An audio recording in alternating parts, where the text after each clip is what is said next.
British কর্তৃক এদেশে magnetic pillar স্থাপনের রহস্য। ম্যাগনেটিক পিলার নিয়ে অনেক গুজব ও জনশ্রুতি আছে এই প্রাচীন ম্যাগনেটিক পিলার স্থাপন নিয়ে। কেউ কেউ এটিকে প্রাচীন মূল্যবান ম্যাগনেটিক পিলার বলে আখ্যায়িত করছেন। আবার কেউ কেউ বলছেন এর মাধ্যমে ব্রিটিশরা আসলে এদেশের সব গোপন তথ্য চুরি করে নিয়ে যায়। তবে আসল ঘটনা হচ্ছে, এদেশে ব্রিটিশদের শাসনের সময়কালে সীমানা পিলারগুলো ফ্রিকোয়েন্সি অনুযায়ী একটি থেকে আরেকটির দূরত্ব মেপে মাটির নিচে পুঁতে রাখা হয়েছিল। যেগুলোর মধ্যে পিতল, তামা, লোহা, টাইটেনিয়াম সহ ধাতব চুম্বক সমন্বয়ে গঠিত হওয়ার কারণে বজ্রপাত হবার সময়ে ইলেকট্রিক চার্জ তৈরি হয়, সেটি সরাসরি এই পিলারগুলো শোষণ করে আর্থিংয়ের কাজ করত। এতে করে বজ্রপাত হতো কিন্তু মানুষ মারা যেত না। অসাধু কিছু লোক এই পিলারগুলো অনেক দামে বিক্রি করা যায় এরকম গুজব ছড়ায়। এ কারণে দেশের বিভিন্ন জায়গা থেকে পিলারগুলো নিশ্চিহ্ন হয়ে গেছে। কিছু লোক এগুলোকে মহামূল্যবান বলে অপপ্রচার করে খুঁজে বের করে চুরি করে নিয়ে গেছে। প্রকৃতপক্ষে কেউ এই সীমানা পিলার বিক্রি করে বহু টাকা উপার্জন করার উদাহরণ দেখাতে পারেনি। সীমান্ত পিলারগুলোর মধ্যে থাকা তামা, পিতল, টাইটেনিয়াম জাতীয় ধাতবের সমন্বয়ে তৈরি বলে এগুলো বিদ্যুৎ সুপরিবাহী হওয়াতে একে মহামূল্যবান বলে অপচারের ফলে এসব পিলার চুরি হতে থাকে। ব্রিটিশ শাসন আমলে বজ্রপাত থেকে বাঁচার জন্য এই প্রযুক্তির পিলারগুলো সারা দেশ জুড়ে মাটির নিচে পুঁতে রাখা হয়েছিল একটি নির্দিষ্ট দূরত্ব পরপর ফ্রিকোয়েন্সি মেপে মেপে, এবং এ পিলারের রেডিও ইলেকট্রনিক্স তরঙ্গের সাহায্যে ভূমি জরিপ ও ম্যাপ প্রস্তুত করতে এবং এটি বিমান চলাচলেও সহযোগিতা করত সে সময়।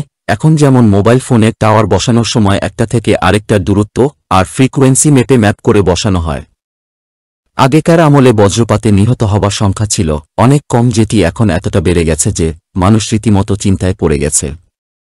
এখন নিশ্চয়ই সবাই বুঝতে পারছেন কেন ব্রিটিশ আমলে এগুলো মাটির নিচে পুঁতে রাখা হয়েছিল। বজ্রপাতে মৃত্যু রোধকল্পে সরকারকে ব্রিটিশদের মতো করে পিলার স্থাপনের উদ্যোগ আবার গ্রহণ করা উচিত বলেও মতামত দিচ্ছেন অনেক বিশেষজ্ঞ। আগেকার আমলে বজ্রপাতে নিহত হবার সংখ্যা ছিল অনেক কম, যেটি এখন এতটা বেড়ে গেছে যে মানুষ রীতিমতো চিন্তায় পড়ে গেছে। এখন নিশ্চয়ই সবাই বুঝতে পারছেন কেন ব্রিটিশ আমলে এগুলো মাটির নিচে পুঁতে রাখা হয়েছিল।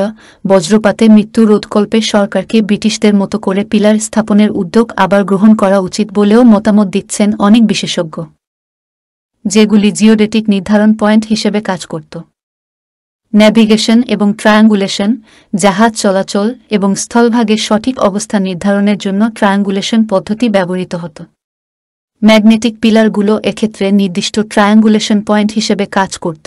ইঞ্জিনিয়ারিং এবং নির্মাণ, ব্রিটিশ শাসনামলে বিভিন্ন ইঞ্জিনিয়ারিং প্রজেক্ট যেমন রেলপথ, সেতু এবং রাস্তা নির্মাণের জন্য নির্দিষ্ট স্থান চিহ্নিতকরণ এবং স্থায়ী দাগ স্থাপনের প্রয়োজন ছিল। ম্যাগনেটিক পিলার এ ধরনের চিহ্ন বা দাগ হিসেবে কাজ। সীমা নির্ধারণ এবং প্রশাসনিক উদ্দেশ্য, বিভিন্ন রাজ্য এবং জেলার সীমানা নির্ধারণের জন্য ম্যাগনেটিক পিলার স্থাপন করা হতো।